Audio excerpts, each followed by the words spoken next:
ಈ ಜ್ಯೋತಿಯ ಸಾನ್ನಿಧ್ಯ ವಲಯಕ್ಕೆ ಸಿಕ್ಕಿಬಿದ್ದವುಗಳೆಲ್ಲವೂ ಕೂಡ ಜ್ಯೋತಿರ್ಮಯವಾಗಲಿ. ಅದು ಸೊಬಗಿಗೆ ಸೊಬಗು ನೀಡಲಿ. ಅದು ಮುಟ್ಟಿದರೆ ಮಟ್ಟಿ ಹೊಂಗಟ್ಟಿಯಾಗಲಿ. ಹುಟ್ಟು ಸಾವುಗಳೆಂಬ ಎರಡು ದಡಗಳ ನಡುವೆ ಹರಿಯುವ ಬಾಳಿನ ಕೊಳಕು ನೀರು ಪವಿತ್ರ ತೀರ್ಥ ಸೂತ್ರವಾಗಲಿ. ವಿದ್ಯುತ್ ಯುಗದ ಮಂಗಳ ಗಂಗೆಯಾಗಲಿ.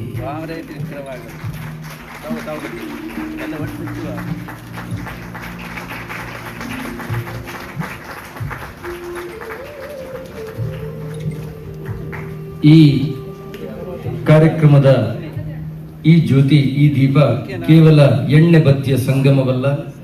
ಅದು ವೇದಗಳ ಪ್ರಣವಸ್ವರ, ಋಷಿಗಳ ತಪಸ್ಸಿನ ಪ್ರತೀಕ, ಜ್ಞಾನದ ಅಮೃತ ಜ್ಯೋತಿ ಮತ್ತು ಧರ್ಮ ಸಂಸ್ಕೃತಿಯ ಚಿರಂತನ ಚೈತನ್ಯ.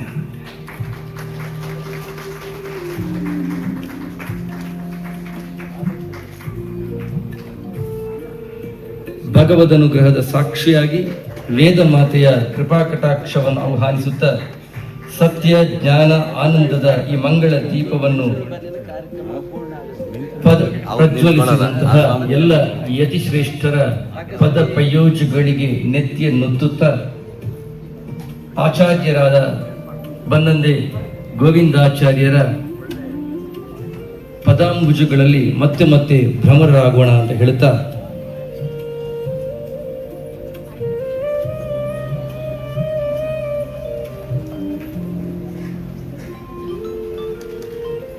ಕಾರ್ಯಕ್ರಮದ ಮುಂದಕ್ಕೆ ಕೃತಿ ಲೋಕಾರ್ಪಣೆ ಶ್ರೀ ಆಚಾರ್ಯ ಬನ್ನಂಜೆ ಗೋವಿಂದಾಚಾರ್ಯರು ಮತ್ತು ಪ್ರೊಫೆಸರ್ ಎಡ್ವಿನ್ ದಿರೋ ನಡುವೆ ನಡೆದ ಪಾಠ ಭಾಗ 1.